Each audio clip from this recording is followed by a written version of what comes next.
ಸದ್ಗುರು ಗಾಡಿ ಕಾಕನವರು ಕೌಟಿಮಠ ಕೊಂಬಳಿ ಇವರನ್ನು ಕೂಡ ಸ್ವಾಗತ ಮಾಡುತ್ತಿದ್ದೇವೆ. ಹಾಗೆಯೇ ಶ್ರೀ ಪಂಚಾಕ್ಷರಿ ಗೌಡರು ಧರ್ಮಾಧಿಕಾರಿಗಳು ಗುಡ್ಡದ ತಿಮ್ಮಪ್ಪ ದೇವಸ್ಥಾನ ರಾಜನಹಳ್ಳಿ ಗ್ರಾಮ ಅವರು ಕೂಡ ವೇದಿಕೆಯಲ್ಲಿ ಆಸೀನರಾಗಬೇಕು ಅಂತ ಕೇಳ್ಕೊಳ್ತಾ ಇದ್ದೇನೆ. ಹಾಗೆಯೇ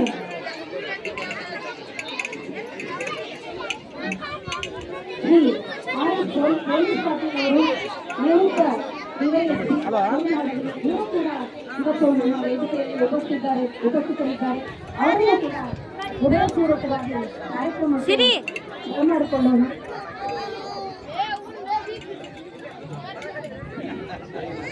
ಬೇಡ ಅಲ್ಲಿ ಹೋಗ, ಈಗ ಫಸ್ಟ್ ಬೇಡ, ಇಲ್ಲಿಂದ ನನ್ನ ಹತ್ರ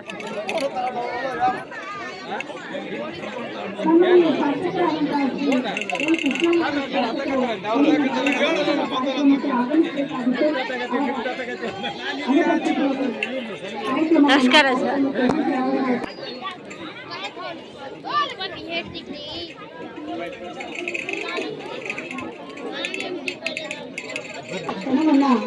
ಅತ್ಯಂತ ಉತ್ಸಾಹದಿಂದ ಜೀವನದಲ್ಲಿ ಭಗವಂತನ ನಾಮಸ್ಮರಣೆ ಮಾಡುತ್ತಾ ಹೃದಯದಲ್ಲಿ ಭಗವಂತನನ್ನ ಪ್ರತಿಷ್ಠಾಪಿಸಿ ಈ ದೇಹ ಎನ್ನುವಂತಹ ತೇರನ್ನು ಎಳೆದುಕೊಂಡು ಜೀವನವನ್ನ ನಗುತ್ತಾ ಸಾರ್ಥಕಗೊಳಿಸಿಕೊಳ್ಳುವಂತಹ ಕೆಲಸಗಳಲ್ಲಿ ತೊಡಗಲಿ ಎನ್ನುವಂಥದ್ದಕ್ಕೆ ಈ ಜಾತ್ರೆ ಅನ್ನುವಂಥದ್ದು ನಡೆಯುತ್ತೆ.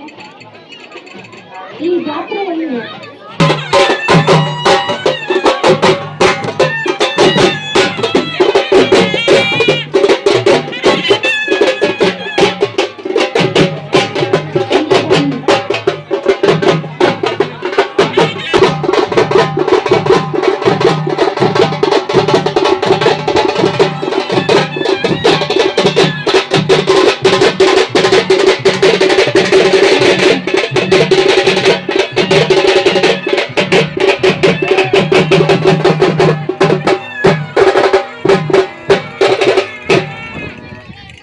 ಕಾರ್ಯಕ್ರಮಕ್ಕೆ ಈಗ ತಾನೇ ಪಾವನ ಸಾನ್ನಿಧ್ಯವನ್ನ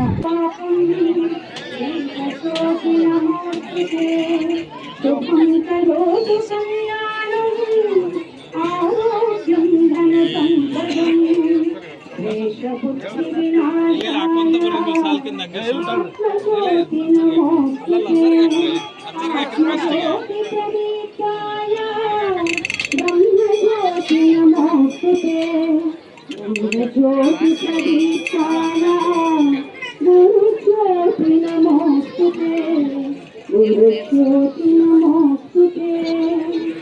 ಈ ಸಂದರ್ಭದಲ್ಲಿ ಸಮಿತಿಯ ಅಧ್ಯಕ್ಷರಾಗಿ ಧರ್ಮಾಧಿಕಾರಿಯಾಗಿ ಎಲ್ಲ ಹರ ಗುರು ಶರಣಮೂರ್ತಿಗಳಿಗೆ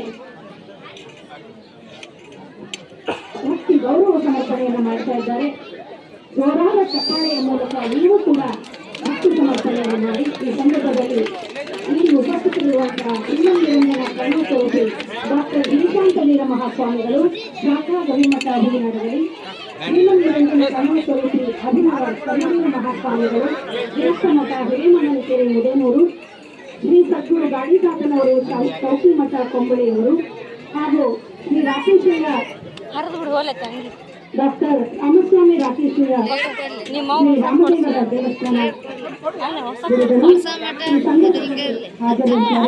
ಅವರೆಲ್ಲರಿಗೂ ಕೂಡ ಈಗ ಕಮಿಟಿಯವರ ವತಿಯಿಂದ ಭಕ್ತಿ ಸಮರ್ಪಣೆಯನ್ನು ಮಾಡಲಾಗಿದೆ.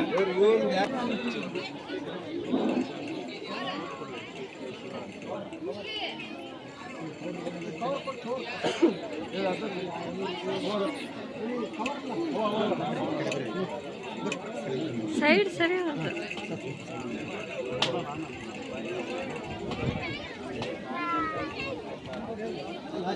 ಕೆಲವೇ ಪಾವನ ತೀರ್ಥ ಶಿವದ ಶ್ರೀ ಗುರುವೇ ಕೃಪೆಯ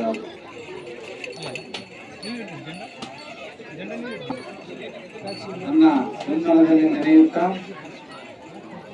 ಈ ಕ್ಷೇತ್ರದ ಕ್ಷೇತ್ರಾಧಿಪತಿಯಾದ ಶ್ರೀ ರಂಗನಾಥ ನಮ್ಮಲ್ಲಿ ಬೇಕು. ಕಾಣುವಂತಹ ಶಕ್ತಿ ಯಾವಾಗ ಬರ್ತಂದ್ರೆ ನಾವು ಗುರುಗಳ ಪಾದಾರವಿಂದಗಳಲ್ಲಿ ನಮ್ಮನ್ನು ಸಮರ್ಪಿಸಿಕೊಂಡಾಗ ಮಾತ್ರ ಗುರುವಿನ ಆಶೀರ್ವಾದದಂತಹ ಶಕ್ತಿ ಬರುತ್ತೆ.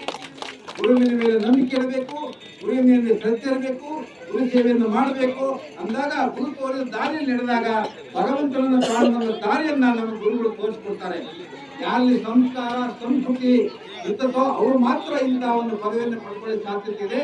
ಆದ್ದರಿಂದ ನಮ್ಮಲ್ಲಿರ್ತಕ್ಕಂಥ ವೈಮನಸ್ಸನ್ನು ಬಿಟ್ಟು ಭಕ್ತಿ ಭಾವದಿಂದ ಭಗವಂತನ ನಂಬಿ ನಾವು ಇವತ್ತು ಅವನನ್ನು ಸ್ಮರಿಸಿದ್ದೇ ಆದ್ರೆ, ಅವನ ರಥೋತ್ಸವವನ್ನು ಮಾಡಿದ್ದೇ ಆದ್ರೆ, ಅವನನ್ನು ನಾವು ಬೇಡಿದ್ದೇ ಆದ್ರೆ, ಅವನಿಗೆ ನಮ್ಮನ್ನು ಸಮರ್ಪಣೆ ಮಾಡಿಕೊಂಡಿದ್ದಾರೆ, ಭಗವಂತನ ನೆಲೆರ್ತಕ್ಕಂಥ ಎಲ್ಲ ಭಕ್ತರಿಗೂ ಕೂಡ ಆಶೀರ್ವಾದವನ್ನು ಮಾಡ್ತಾನೆ ಅನ್ನುವಂಥ ವಿಶ್ವಾಸವನ್ನು ವ್ಯಕ್ತಪಡಿಸ್ತಾ ಇಂಥ ಒಂದು ಪವಿತ್ರವಾದ ಕಾರ್ಯಕ್ರಮಕ್ಕೆ ಇಷ್ಟೊಂದು ಅವರುಗಳು ತಳಮೂರ್ತಿಗಳನ್ನು ಕರೆಸಿ ಅವರ ಸಾನ್ನಿಧ್ಯದಲ್ಲಿ ಇಂತಹ ಒಳ್ಳೆಯ ಕಾರ್ಯಕ್ರಮವನ್ನು ಸುದ್ದಿಯನ್ನು ಮಾಡ್ತಾ ಇದ್ದಾರೆ ಅಂದ್ರೆ ಇದು ಅತ್ಯಂತ ಸಾಮಾನ್ಯವಾದಂತಲ್ಲ. ಪಾಪ ನಮ್ಮ ಇವರು ನಮ್ಮ ಇಲಾಖೆ ನಮ್ಮ ಸೋದರು ಮಾಡಿ ಇವತ್ತೊಂದು ರಥೋತ್ಸವವನ್ನು ಮಾಡಿ 5ನೇ ವರ್ಷ ಹೇಳಿದ್ರು. 5ನೇ ವರ್ಷದ ರಥೋತ್ಸವ ನೋಡಿ ಅದು ಭಕ್ತಿಯ ಒಂದು ಪ್ರತೀಕ. ಇದು ಮತ್ತೆ ಇವತ್ತು ದೀಪೋತ್ಸವ ಕೂಡ ಇದೆ, ಕಾರ್ತಿಕೋತ್ಸವ ಇದೆ, ಜೂನ್ 14ನೇ ಕಾರ್ತಿಕೋತ್ಸವ. ಇಂಥ ಒಂದು ಪವಿತ್ರವಾದ ದಿನದಲ್ಲಿ ನಾವೆಲ್ಲರೂ ಕೂಡ ನಮ್ಮಲ್ಲಿ ಇರ್ತಕ್ಕಂಥ ಕೆಟ್ಟ ಗುಣಗಳನ್ನು ಬಿಡಬೇಕು, ಕೆಟ್ಟ ಅಭ್ಯಾಸವನ್ನು ಬಿಡಬೇಕು.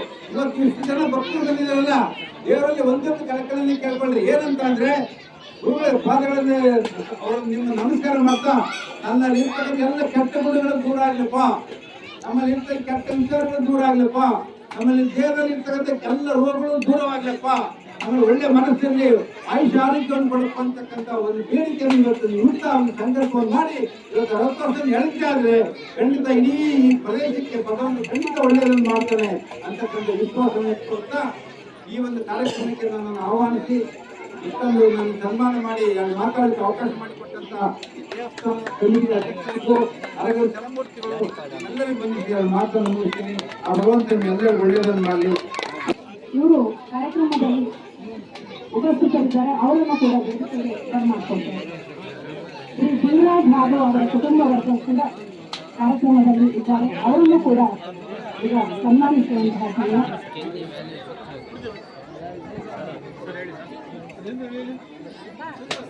ನಮ್ಮ ನಾರಾಯಣನ ಕೃಪೆಗೆ ಆಗ್ತಾ ಇದೆ, ಗುರುಗಳ ಆಶೀರ್ವಾದ ಅವರಿಗೆ ಸಿಗ್ತಾ ಇದೆ ಈ ಸಂದರ್ಭದಲ್ಲಿ ಅಂತ ಹೇಳ್ತಾ